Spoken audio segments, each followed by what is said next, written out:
감격스러운 2026년 새해를 사흘을 살고 오늘 네 번째 날을 주의 날로 맞았습니다.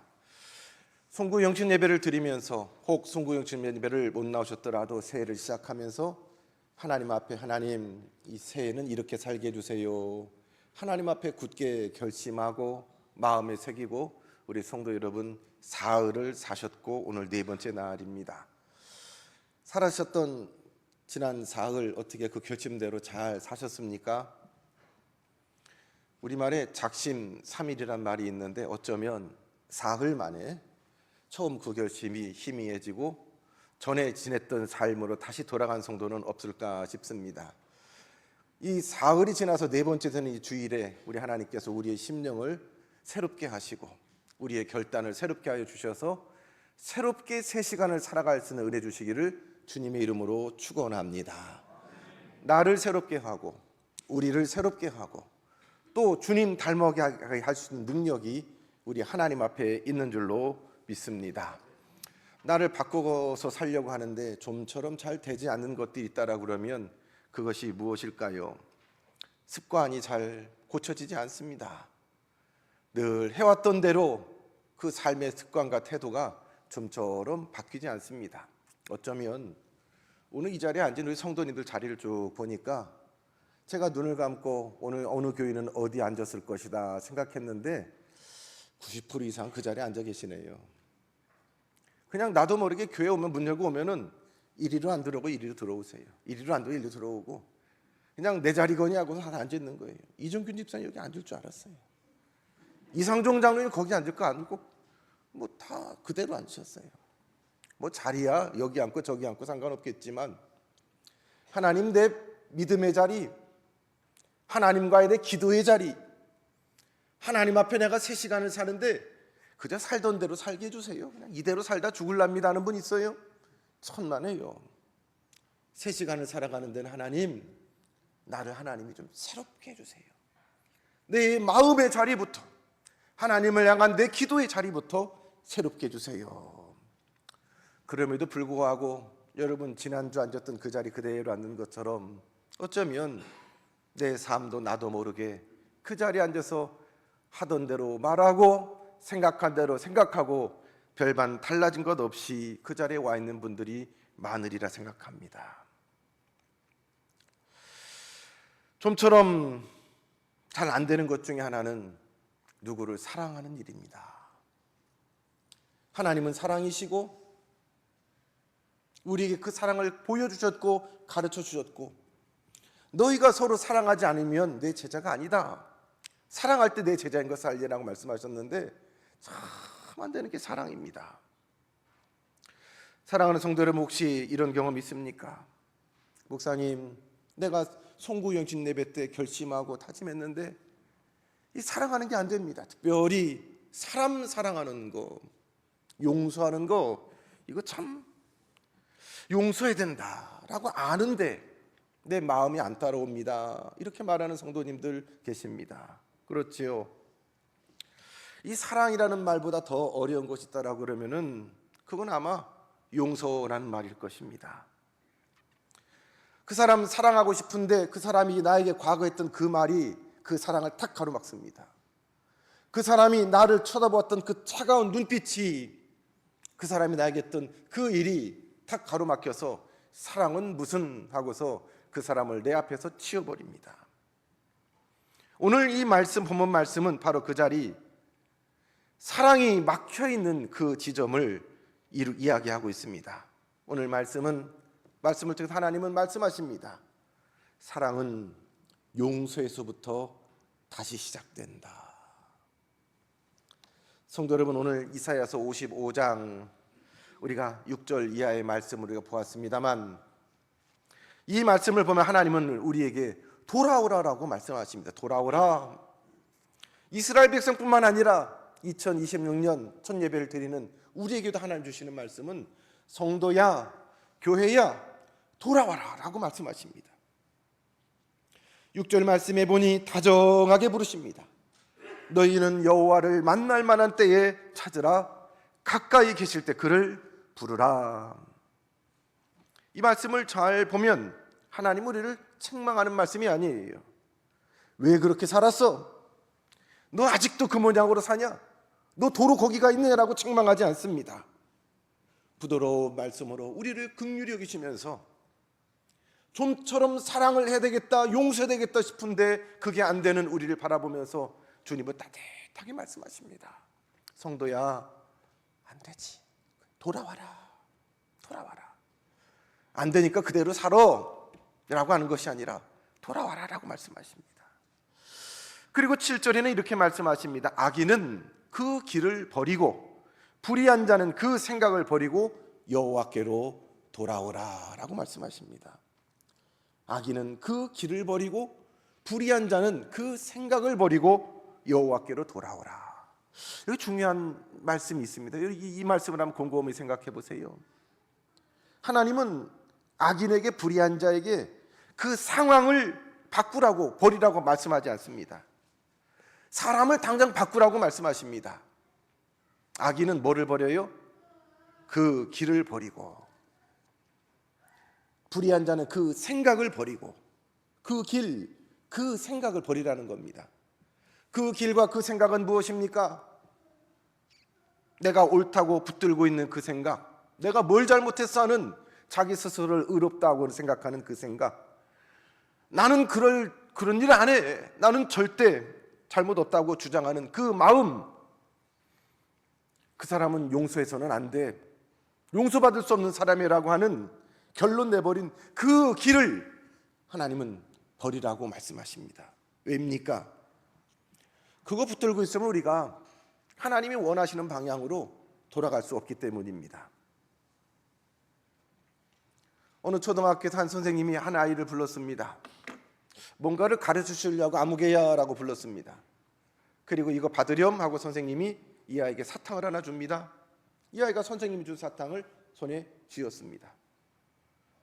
선생님이 왜 사탕을 주는지 모르겠고 사탕 맛있겠다면서 먹을 생각이 가득 차 있는데 사탕을 쥐고 있는 이 아이 앞에 갑자기 선생님이 공을, 얘야 누구야 하면서 공을 던졌는데 이 아이는 그 공을 받을 수가 없었지요. 왜요? 손을 펴서 잡아야 되는데 그 손을 사탕을 쥐고 있었기 때문입니다. 갑작스럽게 사탕을 쥐어주고 공을 던지는 선생님을 어리둥절하게 쳐다보고 있는데 그 아이의 이름을 부르며 선생님이 이야기합니다. 아무개야, 사탕을 내려놔야 공을 받을 수 있어. 아마 선생님에게는 이 아이의 이런 교육이 필요했던 것 같습니다. 온통 쥐고 있어서 다른 것들을 받아들이지 않는, 이 이야기는 비단 어린아이의 이야기만은 아닙니다. 사랑하는 성도 여러분, 하나님의 은혜가 없어서가 문제가 아닙니다. 은혜 대신에 쥐고 있는, 두 손에 꼭 쥐고 놓지 않는 분노를 여전히 쥐고 있고, 억울함을 쥐고 있고, 과거에 누구에게 들었던 그 상처를 여전히 놓지 못하고 쥐고 있고, 쥔 채로 여전히 나를 용서해주고 나를 사랑하게 해달라고 하고 있는 것이 오늘 우리들의 모습이 아닙니까? 이런 이스라엘 백성에게 오늘 우리들에게 주신 하나님 말씀은 손을 펴라, 버리라, 그러면 내가 너를 너그럽게 용서하겠다라는 말씀입니다.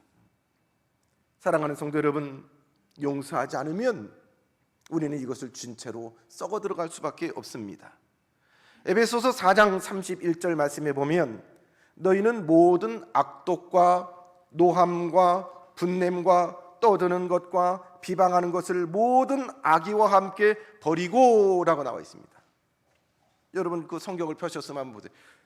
뭐가 쭉 나오냐면 모든 악독, 노함, 분냄, 떠드는 것, 비방하는 것, 모든 악의와 함께 버리고. 여러분 이런 것들은 죄의 목록이라기보다는 우리 안에 과거에 있었던 상처의 목록입니다. 상처는 마음의 증상표입니다. 상처가 나서 악한 마음이 들고 악에 바치고, 상처가 나서 그 일만 생각하면 화가 일어나고 성질이 나고, 상처가 나서 그 사람에 관해서 나쁘게 막 떠들고 비방하고, 처음에는 그 일이 조용히 서운했는데 시간이 지나니까 점점점 이게 분노가 됩니다. 막 화가 나요. 노함이 되고 이게 분냄이 되고, 그리고 혼자 주체를 못하니까 이 사람 저 사람한테 그런 나쁜 사람이 있다고, 배은망덕한 사람이 있다고, 꼭 자기랑 같이 비슷한 경험을 한 사람에게 향하여 막 입 밖으로 떠듭니다. 비방하고, 그리고 관계를 차단해 버립니다. 용서하지 않은 감정은, 내 안에 있는 감정은 언젠가는 바깥으로 삐져나옵니다. 반드시 자라나서 그 마음은 결국 또 다른 죄를 짓습니다. 여러분 그런 경험 있으신가요? 어떤 땐 귀찮아가지고 청소하는 것도 귀찮아요. 쓰레기 나중에 버리지. 그래가지고 그냥 쓰레기를 놔둬요. 하루 이틀, 다음에 치우지. 바쁘니까. 나중에 버리면 되지. 바쁘니까. 그러니까 어느 순간에 음식물 쓰레기는 냄새가 나고 벌레가 생기고, 그러니까 그 근처를 가기가 싫어지지요. 우리 마음도 크게 다르지 않습니다. 처음에는 좀 서운했어요. 불편했어요. 그 말이 유쾌하지 않았어요. 그랬는데 그럴 수도 있지, 그 정도는 괜찮아 하고 놔뒀는데 이게 점점점 내 마음에 계속 확장됩니다. 마음이 썩어 들어가고, 처음엔 괜찮아 했는데 은근히 화가 나고 성질이 나고, 그 사람이 무슨 생각으로 나한테 그런 말을 했나, 그렇게 쳐다봤나 하니까 이거 이대로 있으면 안 될 것 같아요. 전화라도 좀 따져야 될 것 같아요. 이 우리 마음인데, 이 일에 관하여 바울은 에베소서 말씀에 단호하게 말하지요. 버리라, 버리라. 여러분 신앙은 꼭 참는 게 아니라 버리는 겁니다. 용서의 기준은 그 사람이 했던 그 행위, 말, 그 사람이 아니라 그리스도입니다. 목사님, 그 사람 뭘 잘했다고, 그 사람 나한테 잘못했는데 내가 왜 용서해야 합니까? 이렇게 여러분 생각할 수 있어요. 오늘 바울 사도를 통해서 에베소서 4장 32절에 이렇게 말씀하십니다. 서로 용서하기를 하나님이 그리스도 안에서 너희를 용서하심과 같이 하라. 하나님이 너희를 용서함 같이 하라. 여러분 용서의 기준은 상대방의 태도가 아닙니다. 나한테 와서 빌거나 그 사람이 나한테 뭘 잘못했는지 알고 모르고, 그거랑 관계없는 거예요. 여러분 누가복음의 탕자의 비유를 보면 둘째 아들 탕자가 다 잃어버리고 아버지 말 안 듣고 지 멋대로 하다가 거지꼴이 돼가지고 집으로 돌아오잖아요. 문 앞에 서 있던 아버지가 멀리서 오는 그 아들을 보고서 어떻게 해요? 그 아들이 와서 아버지 내가 뭘 잘못했고 내가 나가보니까 이런 고생을 했는데 아버지 마음이 어땠고 뭘 잘못했고 용서를 빌었나요? 무릎 꿇고 천만에요. 그 존재가 저만치 있는 것을 문 앞에 있던 아버지가 내다보고 달려와서 그를 덜컥 안아주고 용서했습니다. 용서의 기준은 상대방의 태도가 아닙니다. 용서의 기준은 십자가입니다. 예수님이 우리를 용서하실 때에 먼저 우리가 성도로 변했습니까? 죄와 단절했습니까? 아닙니다. 우리가 먼저 주님 앞에 죄를 사과했습니까? 아닙니다. 우리가 여전히 죄인일 때에, 우리가 아직 원수가 되었을 때에 그리스도께서 이미 나를 위해서 죽어주셨습니다. 그러므로 용서는 이렇게 말하는 겁니다. 그 사람이 옳아서가 아니라, 그 사람이 빌어서가 아니라, 그 사람이 잘못을 뉘우쳐서가 아니라 내가 이미 은혜를 받았기 때문입니다. 오늘 찬양대 은혜 아니면 찬양했잖아요. 은혜 아니면 내가 서질 못합니다. 은혜로 서 있는 내가 누구를 용서하고 누구를 용서하지 못한단 말입니까? 그 은혜를 이미 입었기 때문에 당신이 내게 사과를 하건 안 하건, 죄를 깨닫건 안 깨닫건 나도 예수님처럼 용서하는 거지요. 마태복음 18장에 보면 예수님께서 한 비유를 드는데, 천국은 하면서 비유를 드시는데, 우리가 아는 1만 달란트 빚진 자가 그 빚을 탕감을 받고 자기에게 100데나리온 빚진 사람을 용서하지 못하는 내용이 나옵니다. 이 만달란트, 데나리온 이거 잘 우리가 화폐 가치가 우리랑 다르니까 감을 못 잡는데요. 1만 달란트 금이면 현 금 시세로 따져 보니까 챗 GPT한테 물어봤어요. 그랬더니 68조쯤 돼. 68조. 뭐 68만 원도 아니고 감이 안 오죠, 우리는. 근데 우리나라 1년 올해 2026년 1년 우리나라 국가 예산이 727조랍니다. 그러니까 거의 우리나라 전체 예산의 11조에 가까운 돈이 1만 달란트입니다. 그거를 대서 안 갚아도 돼 탕감해 줬어요. 그 빚을 지는 것도 대단하지만 그 빚을 탕감을 받았다는 거예요. 70조에 가까운 그 빚을 탕감을 받고 돌아오는 그 능력 있는 사람 앞에 100데나리온, 100데나리온은 1데나리온이 하루 일꾼 품삯이에요. 일당이에요. 요즘 뭐 그냥 일당을 10만 원으로 친다면 어느 정도 될까요? 한 1000만 원 정도 되지 않겠습니까? 70조 정도 빚을 탕감받은 사람이 자기한테 1000만 원 정도 빚진 사람 만났는데 그거 안 갚는다고 멱살을 잡고 흔들었습니다. 그리고 자기 집 감옥에 집어넣어버리고 막 욕을 했습니다. 그 소식을 1만 달란트 빚을 탕감해준 그 주인이 들었습니다.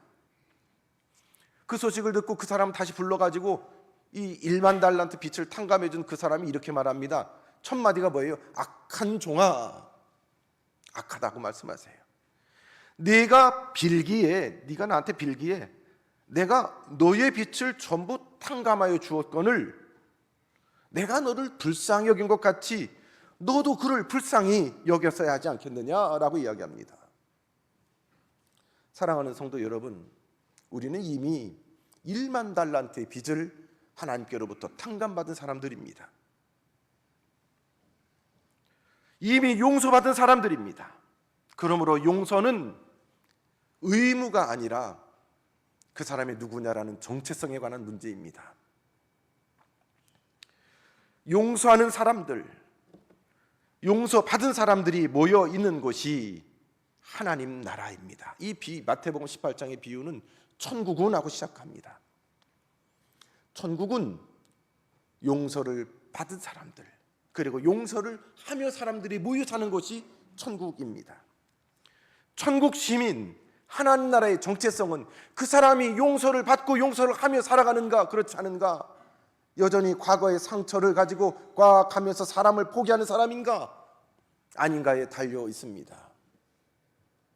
그러므로 우리 낙원교회가 좀 하나님 나라 천국 비슷한 교회 되게 해달라고 천국의 모형으로 기도한다면 낙원교회 교인들이 얼마나 용서하고 사는가, 용서하며 사는가. 내가 천국 가려고 그러면 헌금을 많이 하고 얼마나 봉사를 하고 무슨 직분을 받고 그런 문제가 아니라 뭐예요? 용서를 받아야 합니다. 용서받은 자로서 용서를 하며 살아야 합니다. 그러므로 용서는 끝이 아니라 시작입니다. 용서는 지는 게 아니에요. 마치 아예 없었던 것처럼 그 사람과 있었던 일을 지워버리고 잊어버리는 기억 상실과 같은 것이 아닙니다. 관계를 예전 그대로 처음으로 다시 되돌려 놓는 것도 아닙니다. 용서는 하나님께 하나님의 은혜가, 하나님의 사랑이 내 안에 다시 흐를 수 있도록, 우리 안에 흘러갈 수 있도록 길을 내는 것이 용서입니다. 올 한 해 2026년 우리가 속한 대한예수교장로회 통합 측 우리 모든 교단 표원은 이렇게 살자고 주제를 정했습니다. 현수막이 준비가 안 됐는데 여러분 주보의 제일 앞면을 보십시오. 십자가 왼쪽에 큰 글씨가 있는데 같이 한번 그 글씨에 있는 내용을 같이 한 목소리로 같이 읽겠습니다. 시작. 용서 사랑의 시작입니다. 다시 한번 읽습니다. 용서 사랑의 시작입니다. 그렇습니다. 용서하지 않으면 사랑은 멈추고 우리는 병들어가기 시작합니다. 용서가 시작되면 하나님은 용서가 시작된 그 자리에서 일하십니다. 저는 욥기서 1장부터 42장 가운데 가장 감동 있게 보고 듣고 마음에 새기는 말 중에 하나는 욥이 그 친구들을 위하여 기도하며 여호와께서 욥의 곤경을 돌이키시고, 옆에 와가지고 욥이 힘든데 상처난데 그냥 소금 붓듯이 욥을 너무 아프게 했어요. 제발 좀 내 옆에서 이러지 말고 떠나는데 옆에서 떠나지도 않고 쫑알쫑알 자기 몸 병든 것보다, 자기 망한 것보다, 자식 가족들 잃어버린 것보다 너무너무 괴롭혔어요. 힘들었어요. 근데 하나님이 욥에게 명령하심에 욥이 그 친구들을 용서했습니다. 그들을 위해서 기도했습니다. 그랬더니 여호와께서 욥의 곤경을 돌이켜 주셨습니다. 할렐루야. 여러분, 기도에도 응답이 잘 안 됩니까? 남들 다 받는 복 은총을 나는 소외된 것처럼 나는 그 은혜가 없는 것 같습니까? 이렇게 다시 시작하면 어떨까요? 내 마음에 깊이 묻혀두었던 원망들, 그 사람에 관한 억지로 잊어버리려고 하는, 지워버렸던 그 사람들, 힘들지만 괴롭지만 하나하나 다시 끄집어내서 혹 이 자리에 그 사람이 없더라도, 혹 이미 하나님 앞에 부르심을 받아 그 사람이 우리와 같이 숨쉬지 못할지라도 용서하면 어떨까요? 그 사람이 잘못한 걸 알고 못하고는 상관없어요. 나한테 와서 미안하다고 사과를 하건 안 하건 상관없어요. 그래야 내가 삽니다. 그래야 내가 용서를 받을 수가 있습니다. 오늘 한 걸음만 돌아옵시다. 오늘 이사야 선지자를 통해서 하나님 우리에게 말씀하십니다. 만날 만한 때에 찾으라. 바로 지금이, 오늘이 용서할 그때입니다. 지금 용서하십시오. 완전히 용서하겠다고 결심하지 않아도 괜찮습니다. 다만 이렇게 기도할 수는 있겠지요. 주님, 제가 여전히 쥐고 있는 이 마음을, 내가 용서하지 못하는 이 마음을 주님 앞에 내놓습니다. 내 힘으로 아직 어렵지만 다시 나도 사랑을 시작하고 싶습니다. 이렇게 기도한다면 그 기도를 우리 주님이, 아시는 주님이 외면하지 않으실 겁니다. 왜냐하면 하나님은 자신이 용서로 이 땅에 오셨기 때문입니다. 용서가 시작되는 자리, 그곳에서 하나님의 사랑은 반드시 다시 흐릅니다. 하나님의 은혜는 거기서부터 다시 시작됩니다. 그 놀라운 은혜를 이미 우리가 사흘을 살았습니다만, 이제 365일 중에 사흘에서 362일입니다. 여러분의 모든 하루하루 순간순간 그 사랑의 은혜가 흘러내릴 수 있는 놀라운 삶을 은총으로 주시기를 주님의 이름으로 축복합니다. 주님이 나를 사랑하신 것처럼 나도 내 옆에 있는 내 가족, 내 성도, 내 이웃, 이런저런 모양으로 내게 아픔과 괴로움과 상처로 남은 그 사람을 사랑하길 원합니다. 나도 용서하고 싶습니다. 주님, 그 크신 은혜에 감사 감격하여 주께서 나를 용서하신 것처럼 내게도 용서의 은혜를 허락하여 주셔서 거기서부터 놀라운 하나님의 은혜가, 사랑이 흘러내리게 하옵소서. 예수님 이름으로 기도드리옵나이다. 아멘.